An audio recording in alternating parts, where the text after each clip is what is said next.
ఆ రోజు ఒక మాట చెప్పాను, పేదవాళ్లకు పింఛన్లు ఇస్తాం, మీ పిల్లలు మిమ్మల్ని సరిగా చూసుకోకపోయినా మీ ఇంటికి ఒక పెద్ద దిక్కుగా ఉంటా, పెద్ద కొడుకుగా ఉంటానని చెప్పి నెలవారీగా జీతాల వారీగా మీకు పింఛన్లు పంపిస్తున్నాను.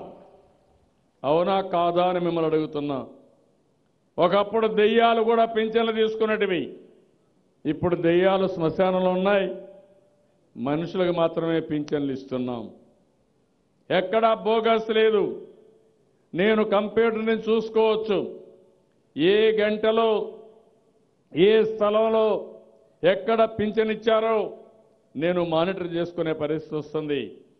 భవిష్యత్తులో ఎవరెవరికి ఎప్పుడు ఎంతమందికి పింఛన్లు ఇచ్చారు, ఏ అధికారి పింఛన్లు ఇచ్చాడు, ఆ అధికారి బ్యాక్గ్రౌండ్ ఏంటి, ఈ ఊర్లో నుంచి ఇంకో ఊరి ట్రాన్స్ఫర్ అయినా ఈ నెల ఈ సంవత్సరం భవిష్యత్తులో కూడా ఆయన వల్ల పింఛన్లు ఎంత బాగా అందాయి, ప్రజలు ఎంత ఆనందంగా ఉన్నారో నేను మానిటర్ చేసే పరిస్థితికి వస్తున్నాను.